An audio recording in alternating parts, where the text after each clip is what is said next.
Good morning. John Hoyt here to continue this series about security fundamentals, sound strategies, and tactics that you can implement today to help secure your organization. One of the things I want to talk to you today about is something called the optimism bias. And I call this the it's not going to happen to me syndrome. And it's something that, as a security practitioner, you have to deal with and run into all the time or often. And it's basically a risk analysis. It's a risk justification. And it's not unlike, you know, unfortunately, it's not unlike insurance, right? But what happens is that, you'll be recommending we implement a security functionality, a feature, some kind of control that you really feel is needed. And when you're talking to that person, you're trying to convince them this is the right thing to do. In some regards, now some of it you're just informing them, and even then you still are recommending it because you really believe it's something that you should do. In their minds, a lot of times they fall back to this optimism bias, and that really it's a normal thing, it's a natural thing, but it's a what's the chances it's going to happen to me? Most likely, it will happen to somebody else. We rarely, all of us rarely think that the bad things are going to happen to us, or that we all, for the most part, assume that we're better than average, right? If you ask a group of people, the percentages of everybody that says they're better than average is higher than what is actually statistically possible. And it's something that is a known phenomenon that researchers have studied. It's very interesting. And so I've seen it over and over again over the years where, you have the lens and the perspective of, hey, here's a risk that I see we need to address. And you'll battle against that. You'll battle against what's the chances it's going to happen to us, right? And you do have to weigh those chances. It could be small. You can't just implement every security control, right? So you have to weigh the probability of, and prioritize those probabilities to pick the ones that you believe are most likely to occur and have the highest impact. So, you're not doing yourself any favors if you go in with the laundry list and you're not considering stuff that actually it's a 1 in a million chance that it could actually occur. Those kind of things. So you do want to prepare ahead of time. That's a strategy, a tactic, is make sure you prepare it ahead of time when you go to propose what you should implement or what you're recommending to implement. That the probability of these are greater than norm. What are the chances that this is going to happen? Well, it's likely that it could happen because of what. And one of the things that's interesting that I was just looking into this, and there's a great TED talk that is out there. I can't remember the lady's name, but if you look up optimism bias and TED, you'll find it.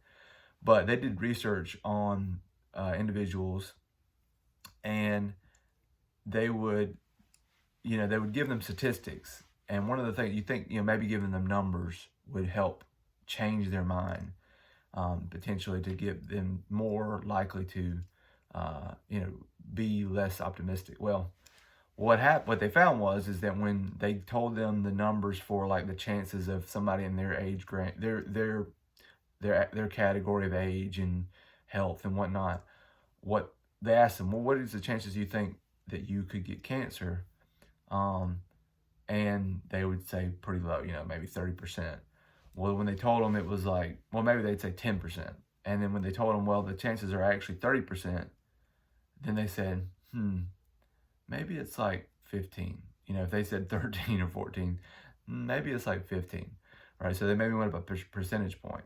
Now, but if they did the opposite and they told them that it was a negative, or the chances were lower, they would go actually lower. So say they said, what are your chances of having cancer? and they said 35 for whatever reason. Maybe they're just glass half empty person. And the statistics that they showed was the people, the only ones that really changed their stuff significantly were the ones where it was better for them to change it. There were more optimistic results. So then they might say, oh, well, then if you told me 25, oh, then it's probably more like 25, right? So numbers don't necessarily help in the research that they have done to change people's mind to be more realistic to the risk. Not saying they can't help, but think about it, how often you've tried to use that tactic and it's maybe it's fallen, it's not worked. Some sound strategies. How do you battle against this? What are some things you can do to combat this optimism bias? It's really not, you're not trying to be the gloom and doom. You still can be optimistic about what you're presenting, but you also want it to be realistic, right? And that's the goal. Try to use competitors or people that are in your category, whatever that might be, a business, enterprise, that it's happened to. And this can work. Sometimes it works if you're like, all right, hey, you know your bosses know this company over here, that's their competitor. They know, they keep up with them. They're aware of them, and they had a breach. Well, bring that up. And be like, hey, just so you know, this company just had a breach, and this is what I know about it.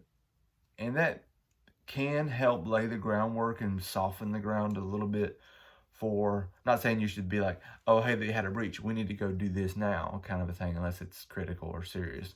But you're trying to kind of give them some perspective on, hey, it's not just never going to happen and it's always going to happen to the other guy. Even though you are telling them that it's happened to the other guy or the other group, you're also giving them something that they could think and reflect on.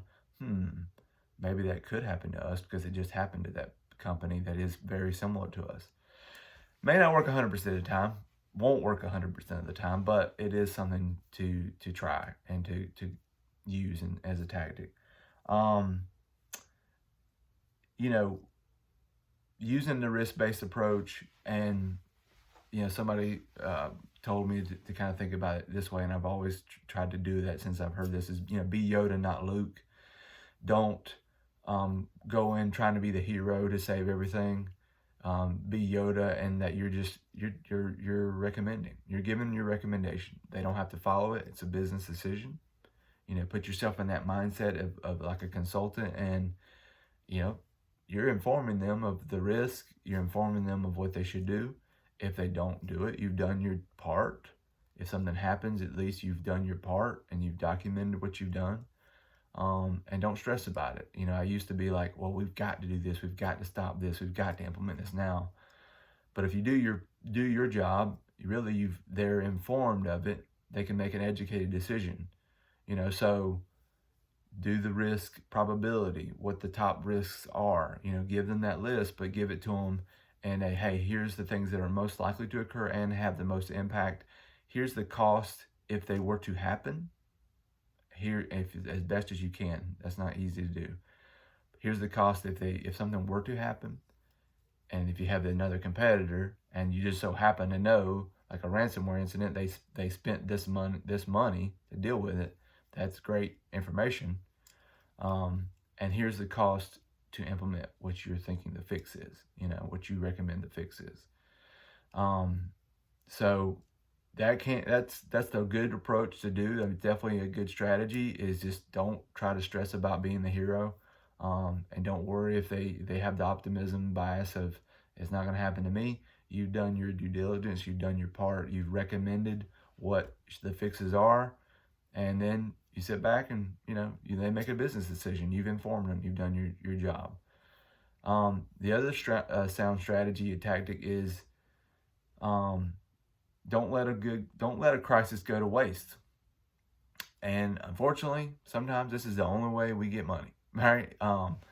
Is when something happens, you deal with it, you go through it, you do your after action, all that stuff. An incident happens, a breach happens, whatever. Hopefully it's small and less impactful, but it's enough to get the attention of, the powers that be.